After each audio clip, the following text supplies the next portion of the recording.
Like most young people, I started drinking probably around the ages of 15 to 16, and these would normally be in the form of Strongbow dark fruits, apple sours, or just drinking straight vodka. Yeah, I don't know how any of us used to do that. Now, there's probably two main motives for everyone drinking there. One, because you're young and everyone else is drinking, so why not? Or maybe, as a young guy, you can pluck up the courage to actually speak to a girl. Now, you would think this would probably be a phase that, is just part of your life, and then once you get a bit older, then it kind of winds down a bit. But this is further from the truth. So at the moment, I'm 22 years old, and I still know people at this age who go out 2-3 times a week and just go out for the sole aim of getting absolutely battered. Because, that's what the lads do. Yeah, lads. We go out, we get battered. Yeah, lads. Because if you're having a good night out, well then, you got to get pissed. But if you're not having a good night out, well then, you've then got to get pissed. Because it's like, well, I need to make this bearable so that I can put up with the tacky music, the sticky floor, and the ridiculously overpriced drinks. Now, I want to make this very clear. I do not judge anyone for living their life this way, and I don't sit on a high horse and think that I'm better than them because I don't do this. And I don't even really think quitting alcohol forever is probably the best solution for most people. My name is Joe, and I help young adults live a healthier and more fulfilling life through lifestyle and fitness content. You see, I'm at the point in my life where I'm very, very self-aware of what makes me happy. And what makes me truly happy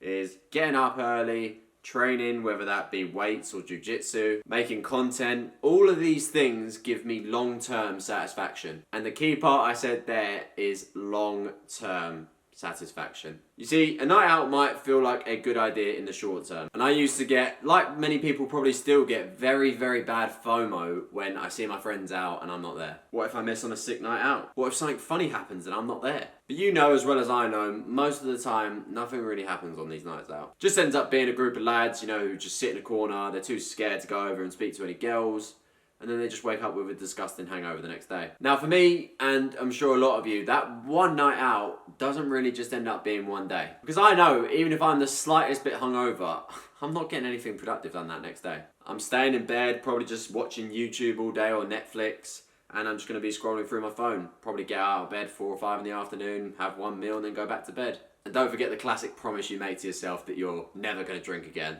Why do we all say that when we know it's not true? But the solution for most of us isn't just to sack off all of our mates because they want to go out and drink, because obviously this is going to kill our social life and not really do much good for our well-being.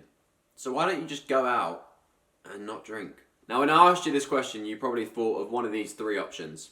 I don't want to seem boring to my mates. I don't want to seem weird to any strangers that I meet. And the third is that I won't have the confidence to go over and speak to a girl if I've not had a drink. Now let's dissect each one of those excuses. My mates will think I'm boring. Now I'm sure if you explain to your mates, the logical and sensible reasons as to why you don't want to drink on that particular night out, I'm sure they'll be alright with it. Of course, I'm not oblivious to it. Lads will be lads. They'll probably give you a bit of grief, question you a bit, maybe call you a bit of a wet wipe. But most of the time, it's just lads being lads and having a bit of bants. Initially, after getting grilled because you're not drinking, if this then continues to further nights out where your mates are constantly questioning why you're not drinking and, being sort of almost angered by you not drinking, then the harsh reality is they're not your mates. Because your true mates will want what's best for you, and after a little while, they'll become accustomed to this and they'll just get on with it. Now, this is not an excuse to be a bellend on a night out. Do not sit there being unsociable and being that guy in the corner just going, oh my God, you guys are so drunk, I can't believe it. Oh, you're so embarrassing. Because that defeats the point. If you're going to be like that, then you're better off just staying at home and not killing their good time. You should still be able to have a good time and be yourself with or without alcohol. So don't be that judgmental mate in the corner, killing the good time, because your friends won't want to go out with you because not that you don't drink, it's the fact that you killed the vibe. Number 2, I don't want to seem weird to strangers that I meet on a night out. Now this one's actually a lot easier than you think because you can just identify as someone who doesn't drink. So going back to excuse number 1, your mates, perhaps you used to go out with them before and you used to always go and get pissed, so they'll kind of know that you can still have that in you, whereas a stranger doesn't know your past. Normally by saying I don't drink rather than I don't want to drink, has a lot less pushbacks and questions from people. So with a stranger, if you just identify as someone who doesn't drink, you get a lot less ag. And if a stranger is not open-minded enough to accept this, or they judge you because you don't drink, well then you probably wouldn't want to hang out with them in the first place because they're just showing you a reflection of their own insecurities that they couldn't imagine themselves going on a night out and not drinking. Again, this does not count if you're not being sociable, you're not having a good time, you're not engaging in interesting conversations, and you just look around and you think that you're better than everyone because you don't drink. And excuse number 3, I won't have the confidence to go and approach girls and speak to them. Now this one as a young lad is probably the hardest one to come to terms with, because even when you've had a few drinks, going over and speaking to a girl can be the most daunting task in the world. At least when you're drunk and, you know, maybe you pluck up the courage to go and speak to a girl, if you get rejected, you're not really embarrassed by it. And you might tell yourself that when you're drunk that you can forge up some sort of conversation, whereas if you're stone cold sober, you won't know what to say.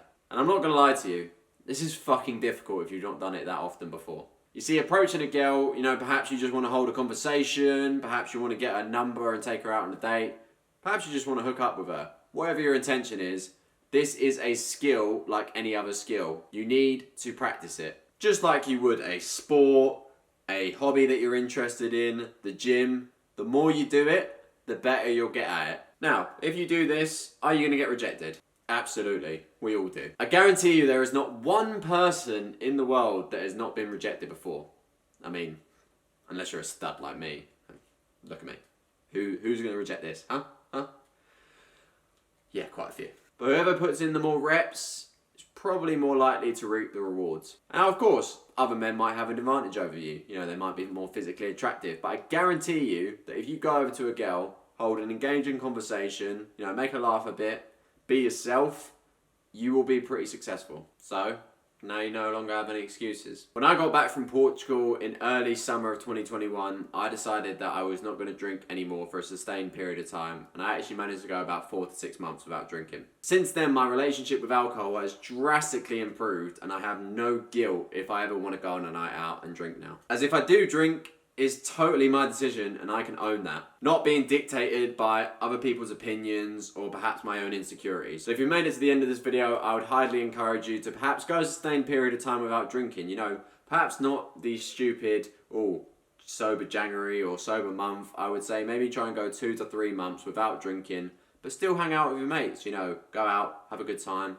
see how you find it. It might be initially hard, but then build on these skills and you'll get better at it. Then in future nights out, you can make the conscious decision, perhaps, you know, this night I will drink or this night I won't. And it will be totally in your hands and you won't feel any guilt around the subject. So that's all for this video. So if you did enjoy it, please remember to drop it a like, subscribe to the channel if you're new. That's all from me. In a bit.